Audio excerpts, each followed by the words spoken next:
Once again, my name is Gounares. I'm the CEO of a company called Concurrix. We build software development tools for Erlang and Node.js. I've been around in the industry quite a while. I've worked at AOL and Microsoft, probably best well known for being Bill Gates' technology advisor. So, a bunch of different things. And for the talk today, since we're a small group, feel free to just raise your hand, ask a question, shout it out. You don't need to wait to the end. So I thought I'd do something maybe a little unusual today. Rather than talk about Erlang, I want to talk about elephants. And yeah, I'll probably get kicked out of the room at this point. You're in the wrong conference. No, but has anybody heard the story out of India about the 12 blind men and the elephant?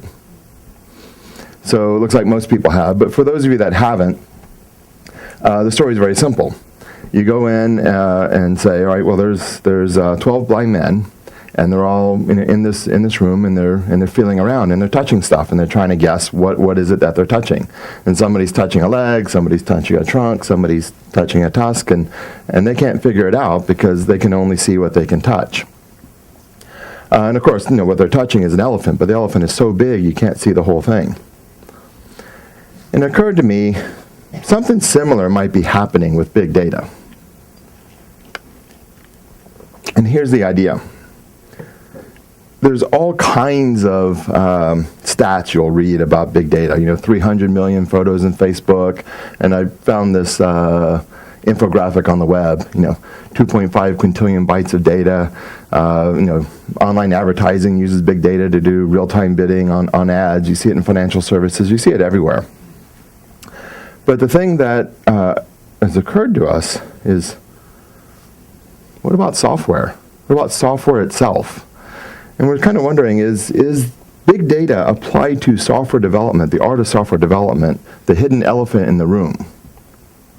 And certainly for us at Concurrix, I think it was. I imagine most folks are doing something at scale. Maybe a quick show of hands. How many people are trying to do apps at scale, web scale, financial services? Okay, yeah, looks like most of the room. So you may or may not know what's in your data center. This is what's in ours. These are 64-core Supermicros. It's a $5,000 computer, 64 cores, 512 gigabytes of RAM, all in a 1U unit. This is the #1 selling blade server out there, just for anybody who's curious. So the multi-core is not only coming, it's here now, right? Now, the fascinating thing about this computer, it is 1 trillion, or actually 1.2 trillion operations per second. I mean, it is one hell of a machine. And you start thinking about, a trillion ops per second, that's a lot of data. That's just a lot of stuff going on. Here's the problem. Most of that data is ignored. How many of you actually know, if you've got, actually, since almost everybody in the room is doing stuff at scale, and you're running on a data center, you're probably running on a machine like that. Okay, so there's a trillion things happening every second per machine. Anybody know what's going on? I didn't think so. It was just too much. But what if we analyzed it? What are the types of things we could do? So obvious thing we could do is look at performance characteristics. That's some of the demos I want to show you now, show you in a little bit, where we can say, of all the things happening across a multi-core server, what's actually happening on the inside of your program, where do you have bottlenecks, where are there performance issues or latency issues or things like that. We could also look at quality and say, well, is your program behaving predictably? A good sign of an issue is where you have a lot of variance in how a program is performing. And if you have a lot of variance in how a program is performing, it might also help you get a sense of security issues. Because maybe that really weird behavior is somebody from China or Iran trying to hack your system. But in a sense, this is kind of day one stuff. Now we can ask the question, well, if we're getting all this data and we can analyze 1 trillion operations per second per server, what if we can do that across everybody's server? What if we start aggregating data? Can we be in a situation where literally the whole becomes greater than the sum of the parts? And there's a number of things. This is where we get a little bit speculative, a little bit vision-y. There's a number of things I think we could probably figure out. A very, very simple example would be the panel discussion that's coming up later today. Now, folks are laughing, but think about it. We're going to have a panel discussion on who else in there. It's Cowboy and Moki, and what else is in there? Yaz, Web Machine, Chicago Boss. Okay, well, actually everybody except Cowboy is going to be here. So, all right, who's going to win that discussion? Yeah. Okay, Yaz, Chicago Boss, Moki. I mean, there's a lot of different pieces out there. Okay, well, how are we going to have that discussion? Is that discussion going to be based on religious attributes? Is it going to be based on sort of who likes what the best? Is it going to be based on popularity? Is it going to be based on performance? Is it going to be based on quality? And in a sense, one of the challenges we will have today is, with today's state of the art, there really aren't good metrics, right? But suppose we could say, across every Cowboy installation, every Moki installation, here is the average performance of each of these different frameworks in different scenarios. And then maybe we could say, hey, Cowboy is great for WebSocket scenarios and much, much faster than Moki on WebSockets. But for templating and really crazy, HTTP parsing stuff, maybe Moki is better than Cowboy. I'm making this up because I don't know, and that's what we'll discuss this afternoon. But in a sense, suppose we had the data. We could actually figure stuff out like that. Another thing that's happening is, actually, how many folks in the room have dealt with security issues and tried to actually debug a security threat that's happening? Only a handful of folks. For those of you that have, was it easy? No. These are brutally hard, because gone are the days when it was some kid in the Czech Republic that was just DDoSing you, and you could just, all right, fine, I'm being DDoSed, let me go. No, in the old days it was still hard, but it was a little bit easier because it's mostly sort of folks trying to cause trouble. These days, security issues are a big deal. Are we being recorded on this? Yes, I think we are. I won't say how I know, but China is spending over $1 billion a year on professional hackers to go attack Western industries and hack into their systems. And so now the problem that you've got, if you're folks like us, your systems are being hacked. I guarantee you, anybody that's got a live system, it is being hacked. But all of us individually are just trying to figure this out kind of on our own. And we don't really have a good way of sharing data or understanding that, there's actually a new type of hack going on, and how can we share that amongst all of us very, very quickly. Another example that I really like is this notion of what I'll call social coding. And I don't really mean it in the GitHub kind of way, although GitHub is phenomenal. But more in the sense that, if you really think about it, the art of software development hasn't changed very much in the last 40 years. It still very much is an art, and it still very much is something that you, the individual, you, the programmer, control. And so you see vast disparity in quality of programmers. If I were to ask the room, how many of you are 10 times better than some of your colleagues at work? Oh, one person in the back. Okay, how many of you are 100 times better? And then everybody raises their hand. But you can see actually a 10x performance difference in individual programmers. Because by and large, programming is still an individual act of creativity. Well, open source has helped a little bit, because now there's just tons and tons of modules, and as an individual programmer, I can pick and choose Lego blocks and assemble them, but the assembly is still my own. Well, what if we could, as you're writing code, we could tell you, here are the best ways to write the code, right? If you're calling, to use our previous web server examples, if you're implementing a Moki web handler, there's some good ways to do it and there's some bad ways to do it. And if you've got a big database of here are patterns and algorithms that work well, and here's patterns and algorithms that don't work well, Well, we could show that to you right away. And so now maybe if we started collecting all this data and sharing it, we could be in a spot where everybody could start getting better based on the best programmers in the world.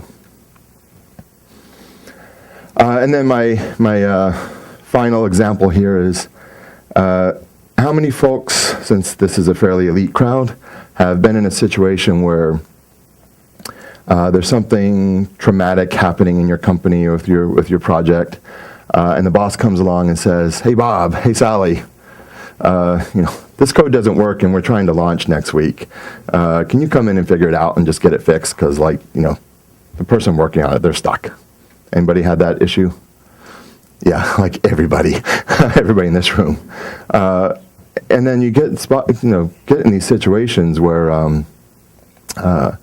you're looking at 1 million lines of code or more, and you're going, "What the heck is going on here?" So how do you figure it out, and so forth? That can be a very, very hard problem. Maybe he had drinks. In my old days, I worked on Windows compatibility for Windows 95 and Windows NT, and so not only do we have to look at millions of lines of code, it was millions of lines of assembly to try to be compatible with Win3.1 apps. That was joyous, let me tell you. But I need more than water to share the real stories there. So enough on the vision. What I want to shift gears and talk about is, given this potential elephant that we're seeing now, of all the different things we could do with big data analytics applied to software, well, what have we done? What have we done today? And where's the current state of the art?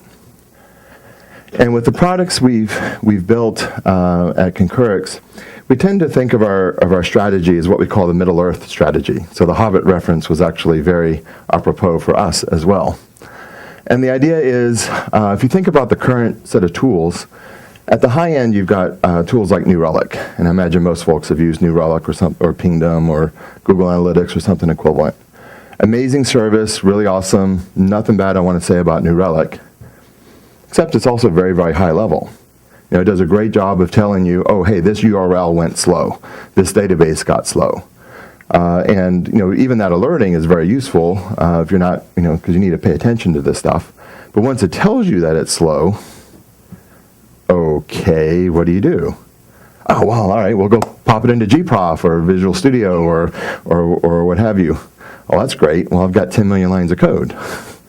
All right, which line of code do I set my breakpoint on?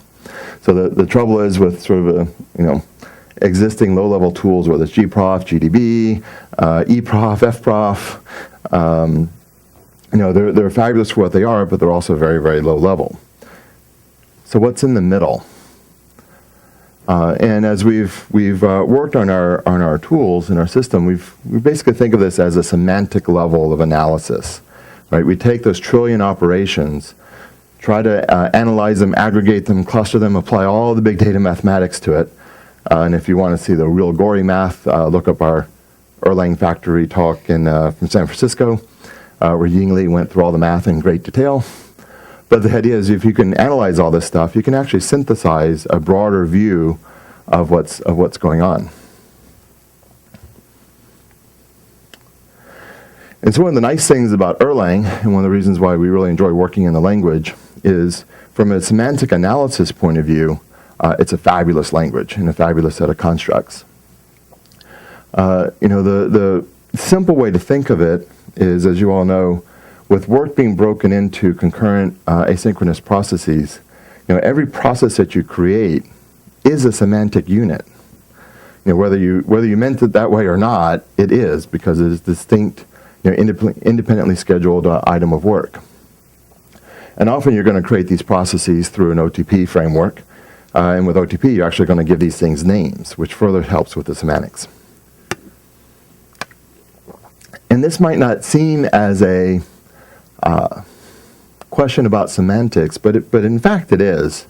When you think about no shared state and no side effects, what is semantics? Semantics is trying to describe at a higher level what's going on in your app. And if you have shared state, global variables, every one of those global variables is part of your state, is part of your semantics, and if they're being stomped on by 1 million different people or 1 million different processes, boy, figuring out what's going on and what's really happening is incredibly hard. So Erlang, in particular, lends itself very, very well to a semantic level of analysis. So with that, let me skip all the blah, blah, blah stuff, and let's do a demo. But maybe before I jump to demo, any questions, comments, reactions? All right. I will talk more about elephants later. And let's see if this works. Excellent. So what I'm showing you here is our live demo on the web. I'm going to start with a Node.js program, and then I'll swap over to Erlang. So this is a 250,000 line Node.js program. Now it turns out, I saw some grimaces on that, it actually is a Node.js Hello World example.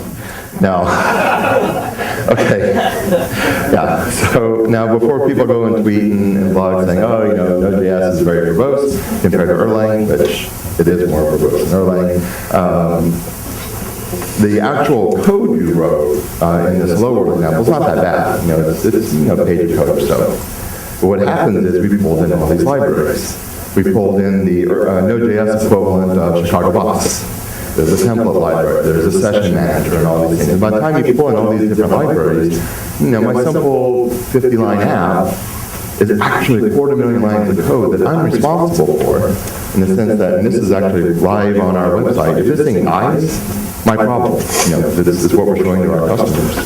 So it doesn't matter whether I wrote the code or not, I'm showing to my customers, so I got to care about it. And so it's 250,000 lines of code, and what we wanted to show was, here's what's actually happening. And I've been meaning to buy a laser pointer, but I haven't. It's up there at the top. You see that's the assigned to exports.get. That's sort of the, in the Express module called express.get, this is your top of your HTTP handling. Actually, how many folks do Node.js in here? 2 or 3, okay. How many folks do Erlang? Okay, so there's about half the room that does neither Node.js or Erlang. What are you guys using? Just shout it out. Forgot to raise my hand. Oh. Anything big and popular that folks are using other than Erlang? Closure, Scala. Okay. And what we wanted to show you was, first you go to your HTTP handler, and then you get routed over to the Express module where that little line of stuff down the bottom is all the different handlers for all the different URLs that we're doing. And what you see here is actually, again, this semantically analyzed view. If I were to explode this out and show you everything that's going on, there's actually quite a lot happening in this program. And again, this is a 250,000 lines of code where you can see live what's happening to 250,000 lines of code in just one screenshot. And one of the things we do in our visualizations is we show you where are you having performance problems? So, that guy's showing up pretty big. So let's go look and see what happens there. So you just come over here, you can click on the code, and we need to go fire the developer that wrote this because, lo and behold, the reason I'm going slow is I'm calling the go slow function. Now, of course, this was what we mocked up for the demo. But in reality, you'd have some bit of code there that is misbehaving in some way. And so what I've just shown you here is we've gone from 250,000 lines of code of an app that is misbehaving on the web, and in just seconds you can basically see it, explore it, go through it, and there's a whole bunch more controls that let you navigate through the app, and then go drill down right exactly to where the issue is. Oh, actually, I'll show you the history thing, too, while we're at it, since I'm doing fine on time. So this little bit you see up here on the top left, this also gets to our analytics. So this is live on the web. We've had thousands of people actually just connect to our visualizations, and you can actually, 1,000 people can profile at the same time if you want, which isn't all that useful, but it makes for a good demo. What we're doing up here is we are analyzing all the data that we're getting over a 24-hour basis. And we're telling you, let's go have it highlight again, what's happening. So a day ago, we had 34 functions or one standard deviation away from the average. So we know that this program actually is starting to slow down.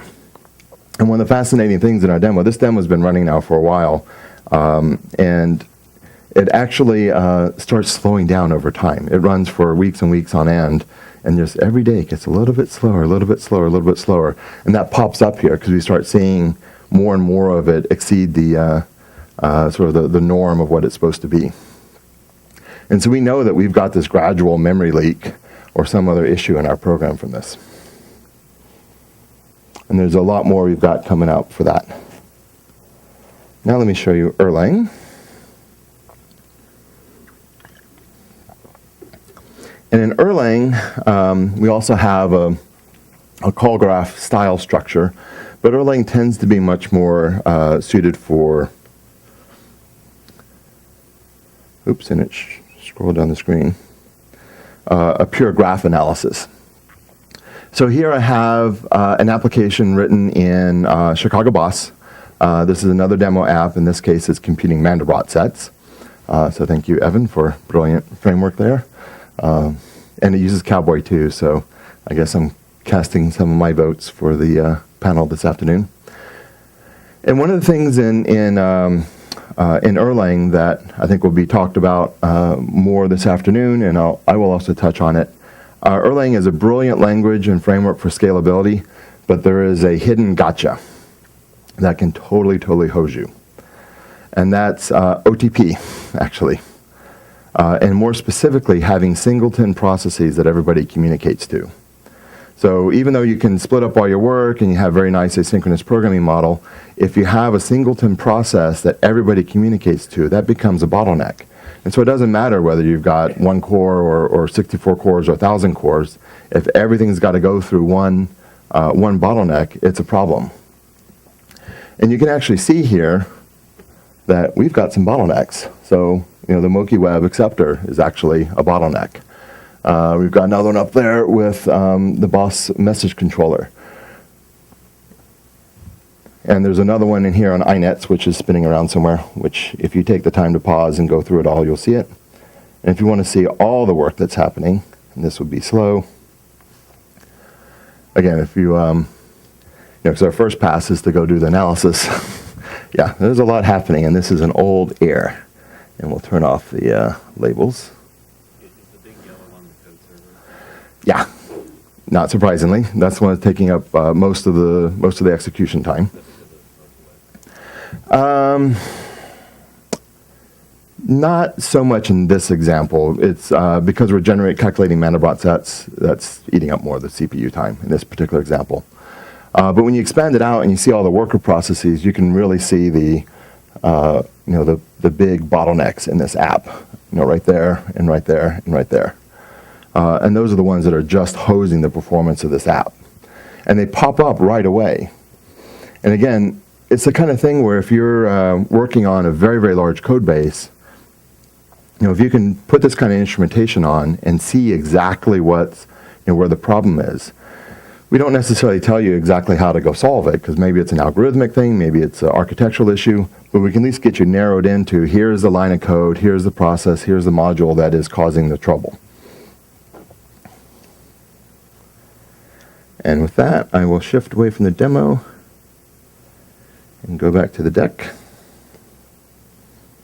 So before I launch to the next slide, how many of you in the audience have a performance bottleneck in your app? About half the audience. Okay. Well, when I took a speech class for how to give presentations, one of the things that they teach you is sort of the golden rule number 1 is never insult your audience. Okay. I'm going to break that rule. For the half of you that didn't raise your hands, you're lying. You actually do, or what's that? Or you're all right. Yes. So as we've been doing this these tools and gathering a bunch of data, we've analyzed all the data we've been getting.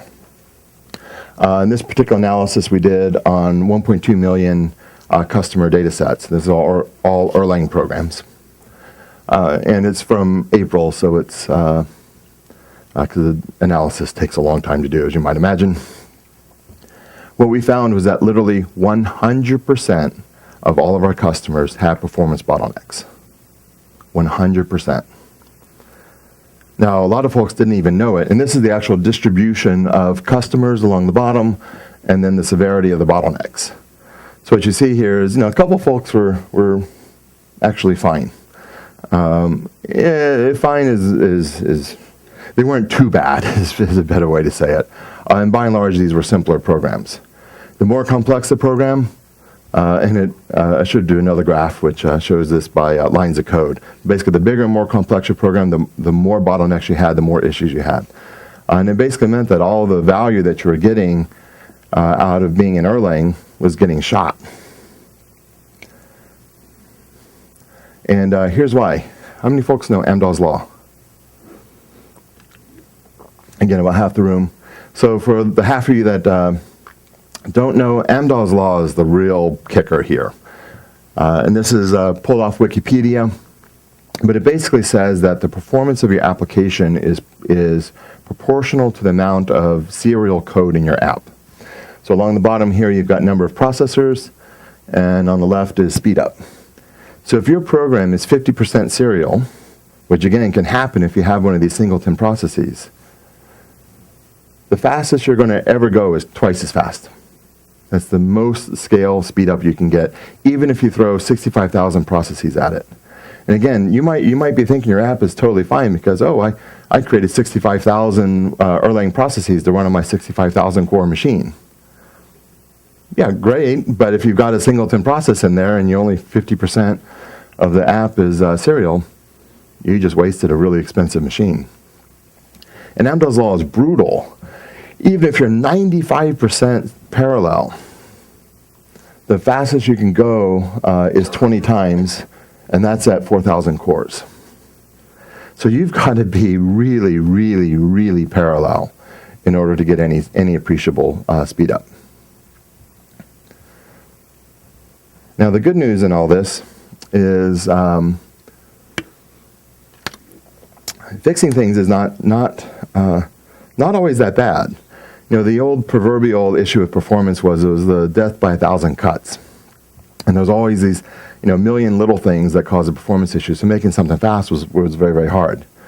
Good news in the multi-core world, actually making things faster can be a lot easier. And so here we took, with all apologies and credits to Evan here on Chicago Boss, we took a Chicago Boss version circa January or so, I think, right, before we gave you the fixes. So the current one is much better. So we took a Chicago Boss version that prior to doing the performance work, and we ran it on a 64-core machine, and we're getting about 75 requests a second in it. And we were scratching our heads what was going on. We had a lot of email dialogue with Evan. And we built these tools to go figure out what was the issue in getting Erlang to scale and getting this very nice framework to scale. And we found a number of issues which are now, I think they're all fixed now, right?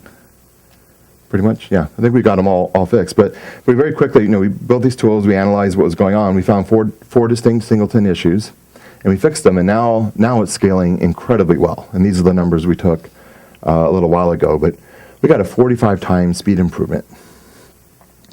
And just for comparison, we did the same thing with Node.js. That's the blue line. We wrote the identical app in a Chicago Boss framework and Ruby Rails and Node.js.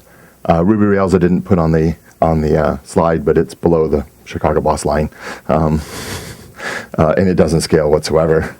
But Node.js did pretty well again once we fixed up a few bottlenecking issues.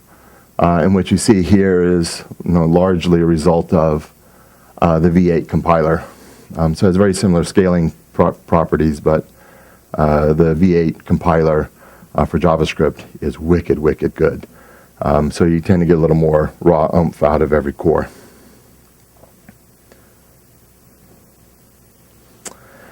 So second thought here, shifting gears a bit.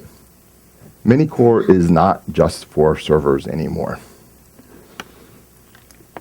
Even the latest cell phones are 4-core and 8-core. And Intel and others are working on 48-core and more. So we know Intel's working on this. We know Samsung's working on it. I actually don't know what Apple is doing. If anybody does know, feel free to tell me afterwards. But actually, how many folks know about power consumption on chips? Only one or two folks. Here's the deal with power consumption. Power consumption on a chip goes up as the cube of frequency. Not the square, not linearly, the cube. So if you're using twice the frequency, that's 8 times the power, roughly speaking. On a mobile device, and with the Internet of Things and all the, pick your favorite buzzwords, but on a mobile device, power consumption is paramount. It's everything. And so suppose you had a programming model that lets you use lots and lots of low power, very, very efficient cores. Would that be a good thing for mobile devices? I'd argue yes. Now, so far, nobody's really taken advantage of this. We don't have the Erlang phone yet. And there's a lot of other issues on mobile devices in terms of power management, like screens and radio stacks being a big issue. But if you just sort of take it from the CPU angle, I think it's a pretty safe bet to say that, coming forward in the next, say 5-ish years, many-core and multi-core on mobile devices will become a very, very big thing. And effective programming models that let engineers build sophisticated apps that can scale up and down based on a power profile, that'll become the next, billion-dollar technology platform, if you will.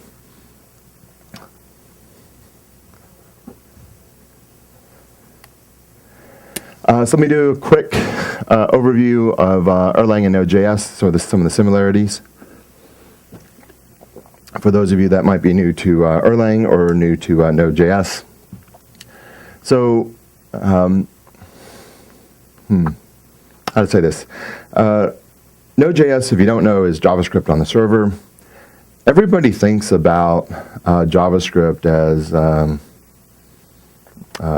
let's see, I'm being videoed, so I'm not quite sure.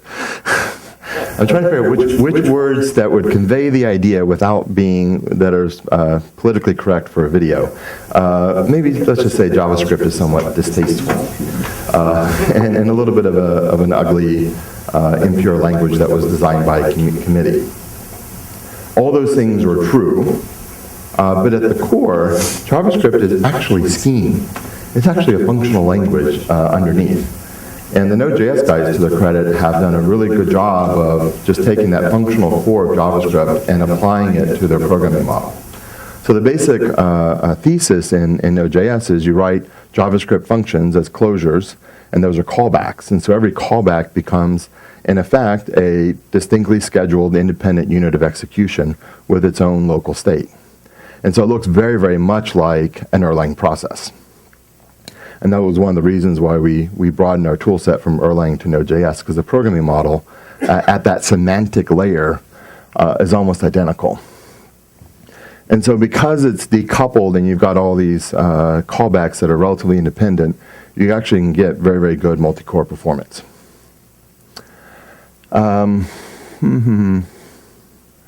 Yeah, folks can read that. I won't read it all. So one of the things we've invested a lot in is an effort to make all of our tools incredibly easy to use. So everything I've just shown you here is literally 1 or 2 lines of code to get going. In the Erlang world, just put CX runtime into your rebar and start her up. And then we will do all the hooks into the VM to get all the data and so forth. In the Node.js world, again, you just install it and turn it on. In Node.js, since the virtual machine doesn't have all the really good extensibility that Erlang does, we use a technique called monkey patching. So we will automatically riffle through and monkey patch your entire app, including third-party libraries, which is challenging, but we got it working. And so again, just 1 line of code and you got going, and we can analyze, a million lines of code, no problem. And so to come back around to elephants, because elephants are cool, I wanted to give you all a sense of this elephant that we think we've discovered, of what happens when you can take a whole bunch of data about what's going on the inside of programs and analyze it. And quite frankly, we are the little pinky toe of the elephant. We're just beginning down this journey. But I think there's a lot that's going to happen here and a lot of good stuff that will literally transform the industry. And with that, that's the end of my talk. I think I got about 5 minutes or so for Q&A. Any questions, comments, reactions? I knew I shouldn't have started with elephants. What are some common techniques you've been using to remove singleton processes? So the question was, what are some common techniques I've been using to remove singleton processes in Erlang? Probably the number one bugaboo of everything is GenServer call, because that creates a synchronous call over to a singleton process as sort of in the default instantiation of it. And the way to get around it, oddly enough, is to go back to Erlang's roots and be functional. Right? If you create just, get rid of your gen servers where you don't need them, and instead turn your logic into pure functional libraries that just, can be called from any process. That's the number one thing to do. And use OTP for what it's really, really great at, which is that supervision tree and creating sort of that reliability and robustness framework. And what we see a lot in Erlang code is people use OTP apps and gen servers essentially as the Erlang equivalent of object-oriented programming. So they'll have some library or some concept in the mind and they think of this in terms of objects, and it's like, oh, well, the object in Erlang is a gen server, and I've got this API on it, and that's where I keep my state, and so, okay, so I'm just going to write an object-oriented program. Bad, bad, bad, bad, bad. Don't do that. Right? Use OTP for supervision trees and write everything as pure functional libraries. Other questions, comments in the back? I know at one point there was supposed to be added support for running the concurrence plugin on your Erlang app, uploading what it outputs to S3 and then analyzing it instead of having to open up your port to what you're running. Like maybe you want to run it against what's going on in production and you don't want to open this port. Is that still planned? Last I checked, it still wasn't there. Yes, so the question was for our tool set. Right now, we have to open up port 6788 because it's to do the real-time visualizations. And the question was, can we run this in an offline mode for production? My answer is almost. I am literally coding that. I was coding it on the airplane yesterday. I'll be coding on the airplane tonight. I don't know, end of the month-ish. That now I'm committed. As the pig said, I'm committed now. So soon. What's that? And you're on video. And I'm on video. Yeah. No, it's been a very popular feature request. And as we've done more and more analytics on the cloud, it's going to be a relatively easy transition for us. But with the number of customers we've got now, we're trying to be very careful when we update our instrumentation modules, because they're tricky pieces to get right. In the back. So for the Manycore world, do you have any prospects for being able to use Intel 5s for running Erlang? So the question was for the Manycore world, are there any prospects for running Intel 5s, or Intel guys call it a fee to me, but whatever, the Intel fee. So first, for everybody that doesn't know the Intel fee, it is a 60-core chip. 1 teraflop just on the chip itself. Anybody from Intel here? By any chance? No. What's that? That's true. I do need to be nice. Well, no, this one I don't mind being a little rude on. I had a chance to program it's the Xeon Phi is their brand name on it. This is one amazing chip. We got basically some financial analytics software running like 2,000 times faster on this chip. And it's just fast, fast, fast, fast, fast. But there's some crazy internal political dynamic at Intel, so they completely nerfed it when they shipped it. So instead of being able to buy just like this 1U unit with 4 sockets and put in 4 Xeon fees and get yourself a really wicked cool 240 core machine, you can only buy this thing as a PCI Express plug-in card. So you basically took a teraflop chip and put it behind a 6 gigahertz message bus. Anyway, so for the technical folks in the room, maybe not such a good idea. And the programming model, because of the way they did it, they're established programming models. You write using their tools, they'll compile it and then ship it over. Because they did it as a plug-in card, it's got its own little copy of Linux on its own little runtime. In theory, we could put Erlang in there because they did put in a backdoor, but candidly, I've not tried it. And because it's so throttled getting data in, you'd have to have a very, very special app that was extremely high compute to data bandwidth. And frankly, for all the scenarios that we and our customers are doing, they're mostly web and internet scenarios, so data bandwidth matters a lot. So long-winded answer to I am beyond bullish on what the fee can do, but Intel just needs to unleash with that chip. And whatever their internal politics are, they got to get past it because they've built an amazing, amazing chip. They just need to package it better. Other questions, comments? I think I'm probably at time, so. What are the languages that you're looking at doing? So the question is, what other languages are we looking at for our tool set? Frankly, we're going to be driven a lot by customer demand. But some of the languages that are obvious would be Python and Ruby, simply from market demand. We like Node.js because it's both similar model, but the Node.js market is just exploding like crazy. Python and Ruby are very, very big. Java is very big. From a multi-core perspective, Go is very, very interesting. But Go as a compiled language is a little bit harder for us to instrument. So we'd have to get into your build process to do that. Not the end of the world, it's just not as elegant as what we're able to do in more dynamic languages. But our plan absolutely is to expand out and cover more languages. Because we do think this idea of take 1 million lines of code and tell you what's going on, right, is sort of the missing middle of today's development tools. All right. Thank you all very much.